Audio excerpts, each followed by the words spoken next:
సుమన్ టీవీలో మీ business promotions కోసం ఈ కింది నెంబర్ను సంప్రదించగలరు.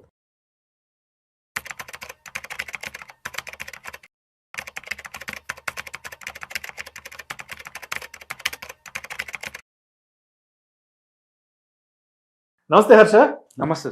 Welcome to Vishnu talks. Thank you. So Harsha, ఒకసారి బంగారం వెండి ధరల గురించి మాట్లాడదాం. దీపావళి ముందు వరకు బంగారం వెండి ధరలు ఎంతలా అరాచకం సృష్టించాయో చూసాము. 24 క్యారెట్స్ 10 గ్రామ్స్ అయితే దీపావళికి ముందు దగ్గర దగ్గర 1,35,000 1,36,000 వరకు వెళ్ళిపోయినాయి. అండ్ సిల్వర్ విషయానికి వస్తే దీపావళి ముందు వరకు సిల్వర్ బార్స్ అయితే దగ్గర 2 లక్షల రూపాయలు అడ్వాన్స్లు ఇచ్చి క్యూ లైన్ లో నిలబడి మరీ కొన్నారు జనాలు. ఎస్, దీపావళి తెల్లవారుజాము నుంచి ఒక్కసారిగా సినిమా అంతా మారిపోయింది. దీపావళి తెల్లవారుజాము నుంచి బంగారం ఏమో ఆల్మోస్ట్ 10% డ్రాప్ అయి పడిపోయింది. అండ్ వెండి విషయానికి వస్తే 15 to 18% డ్రాప్ అయింది. అంటే దీపావళి ముందు వరకు వెండి అయితే 2 లక్షలు ఉన్నది, ఇవాళ 1,45,000 1,50,000 వరకు వచ్చేసింది. కాబట్టి ఎందుకంటారు దీపావళికి ముందు అంత పెద్ద విపరీతమైన అరాచకమైన ర్యాలీ వచ్చిందంటారు? అండ్ దీపావళి తర్వాత ఎందుకు ఒక్కసారిగా బంగారం వెండి ధరలు చల్లబడ్డాయి? Correct sir. మీరు ఇప్పుడు చూస్తే దీపావళికి ముందు 1.5-2 months వరకు గోల్డ్ సిల్వర్ ఎంత మీకు ఒక 25-30% 2 months లోనే వచ్చాయి. మెయిన్ రీజన్ ఒక 1 to 2 years long time frame తీసుకుంటే ఫండమెంటల్ అన్నిటికంటే మోస్ట్ ఇంపార్టెంట్ రీజన్ మనకు కనిపించే సెంట్రల్ బ్యాంక్ బయింగ్. వాళ్ళు కొన్ని లక్షల కోట్లతో కొంటున్నారు కాబట్టి అది గోల్డ్ ని చాలా సిల్వర్ ని బాగా పెంచుతున్నాయి. లాస్ట్ ఆ 2 months గోల్డ్ కి మన దివాళీకి రాక ముందు 2 months ఎందుకు గోల్డ్ అంత పెరిగింది అనేది చూస్తే మీరు ఫస్ట్ అర్థం చేసుకోవాల్సిన రీజన్ వచ్చి అమెరికా వాళ్ళ ఇంట్రెస్ట్ రేట్లు. అసలు అమెరికా వాళ్ళ ఇంట్రెస్ట్ రేట్లకి గోల్డ్ ప్రైసెస్ కి ఏంటి సంబంధం? ఎందుకు వాళ్ళ ఇంట్రెస్ట్ రేట్స్ ప్రకారం గోల్డ్ పెరగాలి అంటే ఒక సింపుల్ కాన్సెప్ట్ అర్థం చేసుకుని బేసికల్గా ఇన్ఫ్లేషన్ అంటే ఏంటి? ఇన్ఫ్లేషన్ చాలా సింపుల్గా అర్థం చేసుకోవాలంటే ఈ రోజు నేను కొన్ని వస్తువులు కొనాలంటే దానికి ఖర్చు ఒక 100 రూపాయలు అయితే సంవత్సరం తర్వాత, ఈ రోజు నుంచి కరెక్ట్గా సంవత్సరం తర్వాత అదే వస్తువులు కొనాలంటే నాకు దాని ఖర్చు 105 రూపాయలు అయింది అనుకోండి. అంటే అప్పుడు నా ఇన్ఫ్లేషన్ ఒక 5% పెరిగింది. సో ఇది మీకు నచ్చినా నచ్చకపోయినా ఇన్ఫ్లేషన్ అనేది ప్రపంచంలో ఇప్పటివరకు ప్రతి సంవత్సరం వస్తూ వచ్చింది, అలాగే ఫ్యూచర్లో కూడా ఎప్పటికీ ఉంటుంది. ఎందుకంటే గ్రోత్ ఉన్నంత వరకు ఇన్ఫ్లేషన్ అనేది కంపల్సరీ. సో ప్రతి సంవత్సరం మీరు కొనాలనుకునే సేమ్ వస్తువులు ధర అట్లీస్ట్ ఒక 5 to 6% పెరుగుతూ వెళ్తుంది. ఒకటేసారి పెరగకపోవచ్చు. ఇప్పుడు ఫర్ ఎగ్జాంపుల్ ఒక ఫ్లాట్ రెంట్ ఉందనుకోండి, ఒక 2 years లో 10%, 2 years సేమ్ రెంట్ కట్టినా 2 years తర్వాత 10% పెరగచ్చు. బట్ యావరేజ్గా చూసుకుంటే 5% 5 to 6% ఎప్పటికీ ఇన్ఫ్లేషన్ ఉంటుంది. సో అది ఆ 5% నేను ట్యాకిల్ చేయాలంటే మనకుండే ఆప్షన్స్ ఏంటి? నా దగ్గర ఈరోజు ఉన్న 100 రూపాయలు నేను తీసుకెళ్ళి ఎక్కడైనా ఇన్వెస్ట్ చేయాలి. ఇన్వెస్ట్ చేయడానికి నాకు ఏమేమి ఉంటాయి?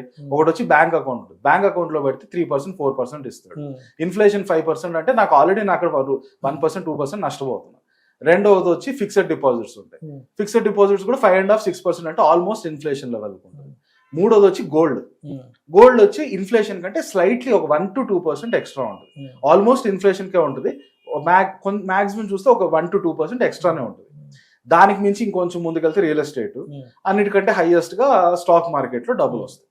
కాకపోతే స్టాక్ మార్కెట్ బాగా నాలెడ్జ్ అందరికి నార్మల్ జనాలకి ఎక్కడ ఇన్వెస్ట్ చేసుకోవాలంటే అది గోల్డ్ ఈజీ ఆప్షన్, లేదా ఎఫ్డీలో పెడతారు, లేదా రియల్ ఎస్టేట్ లో పెడతారు. ఇప్పుడు అమెరికా వాళ్ళ సెప్టెంబర్లో మన ఇంట్రెస్ట్ రేట్లు తగ్గిస్తున్నాం అని అనౌన్స్ చేశారు. అంటే అర్థం ఏంటి? అమెరికా వాళ్ళు ఫెడ్ రేట్స్ తగ్గిస్తున్నారు. ఎప్పుడైతే వాళ్ళు ఇంట్రెస్ట్ రేట్స్ తగ్గిస్తారో ఏమవుతుంది? మీ బ్యాంక్ ఫిక్స్డ్ డిపాజిట్స్ కానీ, మీ నార్మల్ సేవింగ్స్ అకౌంట్ ఇంట్రెస్ట్ రేట్లు కానీ ఇవన్నీ తగ్గిపోతాయి. అవన్నీ తగ్గిపోయి అంటే ఒక 7% దగ్గర ఉండింది అనుకోండి, అమెరికా వాళ్ళు మేము 1% తగ్గిస్తున్నాం అని అన్నారు అనుకోండి.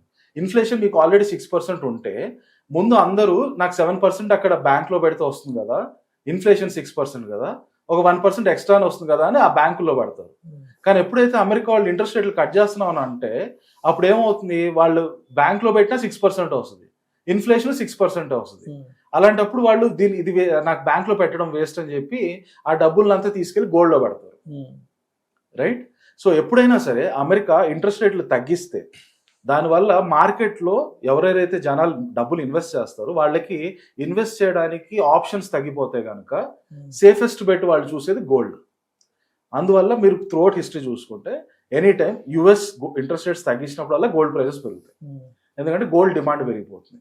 ఎందుకు గోల్డ్ డిమాండ్ పెరుగుతుందంటే అది కనీసం ఇన్ఫ్లేషన్ కంటే కొంచెం ఎక్కువ రిటర్న్స్ వస్తుంది. అందుకే గోల్డ్ని మనం ఇన్ఫ్లేషన్ హెడ్జ్గా కూడా అంటాం, ఇన్ఫ్లేషన్ హెడ్జ్ యాసెట్ అని. సో ఎప్పుడైనా సరే ఇన్ఫ్లేషన్ ట్యాకిల్ చేయాలంటే మిగతా ఆప్షన్స్ ఏది లేనప్పుడు gold is your final destination. సెప్టెంబర్లో మనకి ఫస్ట్ టైం అమెరికా ఇప్పటి నుంచి నేను ఇంట్రెస్ట్ రేట్లు కట్ చేస్తాను అని అనౌన్స్ చేశారు. అది అనౌన్స్ చేయడం వల్ల గోల్డ్ ప్రైస్లు పెరగడం మొదలుపెట్టాయి. అందుకే మీరు ఆ 1 to 2 months చూసారంటే 25-30% rally. At the same time మన ఇండియాలో గోల్డ్కి ఒక ఎమోషనల్ వాల్యూ. ఆ దివాళీ రావడం, దసరా దివాళీ సీజన్ అవడం వల్ల గోల్డ్కి కూడా సేల్స్ బాగా పెరగడం, చాలా మంది గోల్డ్ కొనాలని అనుకోవడం, వాటి వల్ల ఆ డిమాండ్ వల్ల కూడా గోల్డ్ ప్రైసెస్ బాగా పెరిగాయి. ఒక్కసారిగా దివాళీ అయిపోయిన వెంటనే ఫస్ట్ ఆఫ్ ఆల్ ఆ డిమాండ్ మొత్తం ఎవాపరేట్ అయ్యి ఓవర్ నైట్ మాయమైపోయింది. అందరు చల్లబడిపోయారు, గోల్డ్ కూడా చల్లబడిపోయింది. ఎగ్జాక్ట్లీ. దానివల్ల ఫస్ట్ గోల్డ్ కి పెద్ద హిట్ స్టార్ట్ అవుతుంది. నెక్స్ట్ డేనే మీరు చూస్తే మంచి కరెక్షన్ వచ్చేస్తుంది, 5%-6% తగ్గిపోతుంది. అట్ ద సేమ్ టైం నిన్న మొన్న యుఎస్ ఫెడ్ వాళ్ళు ఇప్పుడైతే ఇంట్రెస్ట్ రేట్లు తగ్గిస్తున్నాం, ఒక 25 basis points 4% 3.75% తీసుకొస్తున్నాం, కానీ డిసెంబర్లో ఖచ్చితంగా తగ్గిస్తాం అనేది మాత్రం మేము చెప్పట్లేదు అని అన్నారు. అది గోల్డ్ ప్రైజెస్ కి నెగటివ్ న్యూస్. ఎందుకంటే వీళ్ళు ఇంట్రెస్ట్ రేట్లు ఎప్పుడైతే తగ్గిస్తారో అప్పుడే వీళ్ళు తగ్గిన ఇంట్రెస్ట్ రేట్లు ఇన్ఫ్లేషన్ కవర్ చేయదు కాబట్టి జనాలు గోల్డ్ లో కొనాలని చూస్తారు. కానీ మేము ఇంట్రెస్ట్ రేట్లు తగ్గించము అని చెప్పేసరికి అప్పుడు వీళ్ళకి మామూలు పీపుల్ కి గోల్డ్ మీద ఇంట్రెస్ట్ కూడా తగ్గిపోతుంది. కనుక గోల్డ్ రేసెస్ దాని ప్రకారం కూడా కొంత కూల్ ఆఫ్ కనిపిస్తుంది. సో మేజర్ ఫ్యాక్టర్ ఈ లాస్ట్ 2-3 months లో గోల్డ్ ర్యాపిడ్ గా పెరగడం, ర్యాపిడ్ గా తగ్గడం. ఒకటి వచ్చి యుఎస్ ఫెడ్ రేట్స్ ఫస్ట్ లో తగ్గిస్తాము కంటిన్యూస్ గా అని చెప్పడం, తర్వాత నిన్న వచ్చి 25 basis points తగ్గించినప్పటికీ డిసెంబర్ లో మళ్ళీ తగ్గుతుందని గ్యారంటీ అయితే ఇవ్వలేమని చెప్పడం, అదొకటి. At the same time Diwali వల్ల డిమాండ్ బాగా పెరగడం మన దగ్గర. ఆ దివాళీ ఎప్పుడైతే అయిపోయిందో ఆ తర్వాత డిమాండ్ ఒకటేసారిగా కూల్ ఆఫ్ అయిపోవడం, ఇది చాలా రొటీన్ గా ఫ్యాక్టర్స్ అండి. బట్ అల్టిమేట్లీ మీరు అన్నట్టు గోల్డ్ ప్రైజెస్ బాగా పెరిగి ఒక 10% అయితే కరెక్ట్ అయ్యాయి.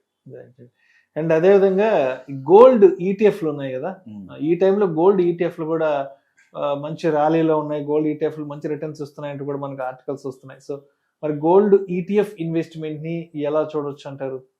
సో మీరు గోల్డ్ కొనాలనుకుంటే ఒకటి వచ్చి వెళ్ళి జ్యువెలరీ కొనొచ్చు, కానీ జ్యువెలరీలో మీకు రకరకాల ఇష్యూస్ ఉంటాయి. ఒకటి వచ్చి అసలు నిజమైన క్వాలిటీ నిజంగా క్వాలిటీ ఇష్యూస్, రెండోది వచ్చి మేకింగ్ చార్జెస్ అని చెప్పి కూలీలు, రైట్. సో వాళ్ళు అల్టిమేట్ గా వాళ్ళు ఇచ్చే గోల్డ్ నిజంగా మీరు ఎక్స్పెక్ట్ చేస్తున్న గ్రామ్స్ ఉన్నాయా లేదా కూడా తెలియదు మీకు. సో ఇవన్నీ ఉండేసరికి జ్యువెలరీ ఎప్పుడైనా సరే మీరు అవసరం అయితే తప్పితే అన్ని సమయాల్లోనూ గోల్డ్ లో ఇన్వెస్ట్ చేయాలంటే జ్యువెలరీ కొనాల్సిన అవసరం లేదు. అల్టిమేట్ గా మీరు ఏదో ఫంక్షన్లకి పెళ్లిళ్ళకి వాటికి జ్యువెలరీ కొనాల్సింది తప్పితే మిగతా టైంలో మీరు ఇంక వేరే ఆప్షన్స్ ఏముంటుంది, వెళ్ళి గోల్డ్ బార్ కొనొచ్చు, గోల్డ్ కాయిన్ కొనొచ్చు. గోల్డ్ కాయిన్స్, గోల్డ్ బార్స్ కొంటే దానివల్ల ఇష్యూ వచ్చి ఏంటంటే మీరు అది మళ్ళీ తీసుకెళ్లి మార్కెట్లో అమ్మాలి. మీరు వెళ్ళి నేను మార్కెట్లో నేను గోల్డ్ బార్ నేను అమ్ముతున్నాను కొనుక్కోండి అంటే మీకు ఇమీడియట్ గా కొనడానికి ఎవరు దొరకపోవచ్చు. సో ఆ లిక్విడిటీ ఇష్యూ వస్తుంది. కొనడం మీరు ఈజీగా కొనేయచ్చు, మళ్ళీ అమ్మడానికి మీరు అమ్మినప్పుడు కొనేవాళ్ళు కూడా రెడీగా ఉండాలి, ఆ ఇష్యూ ఉంటుంది. ఇలాంటి ఒకటి వచ్చి క్వాలిటీ ఇష్యూస్, రెండోది వచ్చి లిక్విడిటీ ఇష్యూస్, ఇలాంటి ప్లస్ మేకింగ్ ఛార్జెస్ అని చెప్పి వాళ్ళు ఛార్జ్ చేసే ఎక్స్ట్రాలు, దాని మీద మళ్ళీ జిఎస్టీలు, ఈ ఎక్స్ట్రా ఛార్జెస్ ఎక్స్ట్రా కష్టాలు పోవాలంటే మీకున్న బెస్ట్ ఆప్షన్ వచ్చి ఈటీఎఫ్స్. ఈటీఎఫ్స్ అంటే చాలా simple, exchange traded fund. Simple గా స్టాక్ మార్కెట్ లో గోల్డ్ ఈటీఎఫ్ అంటే ఫర్ ఎగ్జాంపుల్ నిప్పాన్ వాళ్ళు చూస్తే మీరు గోల్డ్ బీస్ అని ఉంటుంది, జీరోదా వాళ్ళు చూస్తే గోల్డ్ కేస్ అని ఉంటుంది. ఇది నథింగ్ బట్ ఆ కంపెనీ వాళ్ళు కొని పెట్టుకుంటారు గోల్డ్ అంతా. మనకి ఒకవేళ మనం ఇండివిజువల్ ఇన్వెస్టర్స్ మనం గోల్డ్ కొంటే మనకి ఇంకో పెద్ద ప్రాబ్లం వచ్చి అది మన జాగ్రత్త కాపాడుకోవాలి, ఎప్పుడు వచ్చి ఎవరు కొట్టేస్తారో తెలియదు, ఫిజికల్ భయం. ఎగ్జాక్ట్లీ. సో అది వీళ్ళు గోల్డ్ బీస్, గోల్డ్ సిల్వర్, గోల్డ్ కేసు వాళ్ళు చూసుకుంటారు. పెద్ద పెద్ద కార్పొరేట్స్ కాబట్టి వాళ్ళు పెద్ద పెద్ద అతికే ప్రూఫ్ రూమ్స్ అలాంటివి కట్టించి వాటిలో గోల్డ్ కొని పెట్టుకుంటారు, చాలా సేఫ్ గా వాళ్ళు కాపాడుకుంటారు. మనకి అలా ప్రెజర్ అంతా పోతుంది. మనకి సింపుల్ గా ఒక బటన్ నొక్కితే గోల్డ్ కొనొచ్చు, మళ్ళీ ఇంకో బటన్ నొక్కితే గోల్డ్ అమ్మేయచ్చు. అట్ ద సేమ్ టైం మీరు ఒక గోల్డ్ కాయిన్ కొనాలి, 10 grams గోల్డ్ కాయిన్ కొనాలంటే 1,30,000 అంత పెట్టాలి.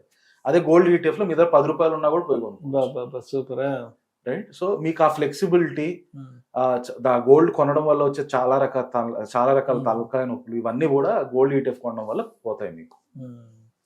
Right right.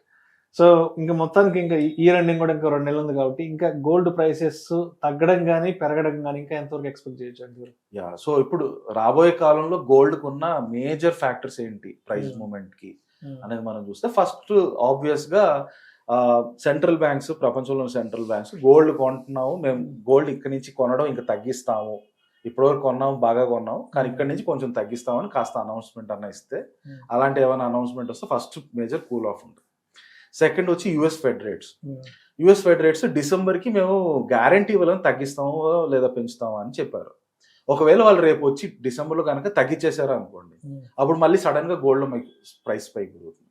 కానీ ఒకవేళ మేము తగ్గించకుండా అలాగే ఉంచుతున్నాం అని అన్నారు అనుకోండి, డెఫినెట్గా గోల్డ్ మళ్ళీ అంత ఫాస్ట్గా పెరగడానికి అంత స్కోప్ అక్కడ లేదు. కానీ ఇవి రొటీన్ ఫ్యాక్టర్స్. ఇది కాకుండా ఇంకొన్ని స్పెషల్ ఫ్యాక్టర్స్ ఉన్నాయి. అది వచ్చి నంబర్ 1 వచ్చి అమెరికాలో ఉన్న డెట్ ప్రాబ్లం. ఈరోజు అమెరికా $37 to $38 trillion అప్పుల మీద కూర్చొని, అంత పెద్ద అప్పు మీద కూర్చున్నప్పుడు మీరు దాన్ని రెగ్యులర్గా వడ్డీలు కూడా కట్టాలి.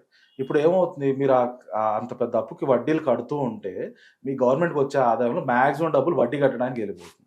దానివల్ల మీకు మిగతా సోషల్ సెక్టర్, హెల్త్ కేర్ వీటన్నిటి మీద ఖర్చు పెట్టడానికి ఉండదు. ఇది కనుక ఒక లెవెల్కి వచ్చాక సంక్షోభంగా తయారవుతుంది. ఫర్ ఎగ్జాంపుల్ మన ఇండియాలో ఉన్నాం, మనం పిఎం కిసాన్ అని స్కీమ్ ఇస్తున్నాం. ఫార్మర్స్ అందరికీ ప్రతి 3 నెలలకి, 2 నెలలకి, 6 నెలలకి ఒకసారి డబ్బులు పంచుతున్నాం. సడన్ గా ఆపేస్తున్నాం, ఎందుకంటే మాకు అప్పులు కట్టుకోవాలి, మీకు పంచడానికి డబ్బులు లేదన్నారు అనుకోండి, ఫార్మర్స్ అంతా సంక్షోభంలోకి వచ్చేస్తారు. ఫార్మింగ్ సిస్టమ్ మొత్తం ప్రాబ్లంలోకి వచ్చేస్తుంది. అలా అమెరికాలో కూడా వాళ్ళ ఎకానమీ ఒక ప్రాబ్లంలోకి వచ్చేస్తుంది. ఎప్పుడైతే వాళ్ళ అప్పు వడ్డీలు పెరుగుతూ వెళ్తారో, అప్పు పెరిగితే దానికి ఈక్వలెంట్ గా వడ్డీ కూడా పెరుగుతుంది. వడ్డీలు ఇలా పెరుగుతూ వెళ్ళాయంటే వాళ్ళకి మిగతా వాటి మీద ఖర్చు పెట్టడానికి డబ్బులు తగ్గిపోతాయి. అలా ఖర్చు పెట్టడానికి డబ్బులు తగ్గిపోయినప్పుడు మొత్తం ఎకానమీ, సొసైటీ సంక్షోభంలోకి వచ్చేస్తుంది. అలాంటి టైంలో ఇంక మీకు మిగిలిన లాస్ట్ ఆప్షన్ ఏంటి, ఫెడ్ దగ్గరికి వెళ్ళి, అంటే మన రిజర్వ్ బ్యాంక్ లాంటి దగ్గరికి వెళ్ళి డబ్బులు ప్రింట్ చేయడం. ఎప్పుడైతే మీరు డబ్బులు ప్రింట్ చేస్తారో, ఆ ప్రింట్ చేయడం అనేది దానికి న్యాచురల్ ఎఫెక్ట్ ఇన్ఫ్లేషన్ పెరుగుతుంది. ఎందుకంటే సిస్టంలో డబ్బులు ఎక్కువ పెరిగిపోయాయి. సిస్టంలో డబ్బులు ఎక్కువ పెరిగిపోయేసరికి ఉండే గూడ్స్ లిమిటెడ్, అందరూ దానికి కావాలంటారు కాబట్టి వాటి రేట్లు పెరుగుతాయి. రేట్లు పెరిగితే ఇన్ఫ్లేషన్ పెరుగుతుంది. సో యుఎస్ కనుక డెట్ ప్రాబ్లం ఏమైనా వస్తే, దానివల్ల వాళ్ళు మనీ ప్రింట్ చేస్తే దానివల్ల ఇన్ఫ్లేషన్ వస్తుంది. ఇన్ఫ్లేషన్ కనుక వచ్చిందంటే అందరూ మళ్ళీ అన్ని వదిలేసి గోల్డ్ మీదకి వచ్చేస్తారు. ఎందుకంటే gold safest for inflation tackling. ఎప్పుడైనా ఇన్ఫ్లేషన్ పెరిగితే మీరు చూస్తే అందరూ గోల్డ్ కొనుక్కోవడం బెటర్ అనుకుంటారు. కనీసం అది ఈరోజు 100 రూపీస్ని సంవత్సరం తర్వాత 105 అయితే ఇన్ఫ్లేషన్ వల్ల, అది గోల్డ్ అప్పుడు మీరు అమ్మితే కనీసం 105 వస్తుంది. అక్కడి నుంచి ఇన్ఫ్లేషన్ ఇంకో 10% పెరిగి 115 అయింది అనుకోండి, గోల్డ్ అమ్మితే కనీసం 115 దగ్గరకు వస్తుంది అన్న హోప్తో. అండ్ జనరల్లీ ఆల్సో గోల్డ్ ఎప్పుడు కూడా ఇన్ఫ్లేషన్ మినిమం బీట్ చేస్తుంది అన్న హోప్తో అందరు గోల్డ్ మీదకి వస్తారు. సో ఆ రకంగా ఒకవేళ యుఎస్లో ఏమైనా సంక్షోభం వస్తే అప్పుడు డెఫినెట్గా గోల్డ్ ప్రైస్ పెరగడానికి. బట్ అదర్వైజ్ మీరు ఇందాక మాట్లాడుకున్నట్టు, ఒకటి వచ్చి సెంట్రల్ బ్యాంక్స్ కూల్ ఆఫ్ చేయాలి, లేదా యుఎస్ ఫెడ్ రేట్లు కట్ చేస్తామని అనౌన్స్ చేయాలి మళ్ళీ గోల్డ్ పెరగడానికి, లేదా యుఎస్లో ఏమైనా సంక్షోభం. ఒకటి వచ్చి మన అమెరికన్ డెట్ వల్ల, రెండోది వచ్చి at the same time AI bubble వల్ల. ఏఐ బబుల్ వల్ల మళ్ళీ స్టాక్ మార్కెట్ ఏమైనా క్రాష్ అయితే అప్పుడు అక్కడి నుంచి డబ్బులు మళ్ళీ గోల్డ్లోకి వస్తే అప్పుడు మళ్ళీ గోల్డ్ పెరగడానికి స్కోప్ ఉంటుంది. సో అది కూడా ఒక స్కోప్ ఉంటుంది. అట్ ద సేమ్ టైం ఈ టారిఫ్లు, ట్రేడ్ డీల్ ఒక కొలిక్ వచ్చేస్తే అప్పుడు కొంచెం కూల్ ఆఫ్ అవుతుంది. అలా అది most likely 1 to 2 months India US trade deal, at the same time China US trade deal వచ్చే స్కోప్ కనిపిస్తుంది కనుక వాటి వల్ల పెద్ద ఇంపాక్ట్ ఉండకపోవచ్చు. Thank you so much Harsha. Thank you sir.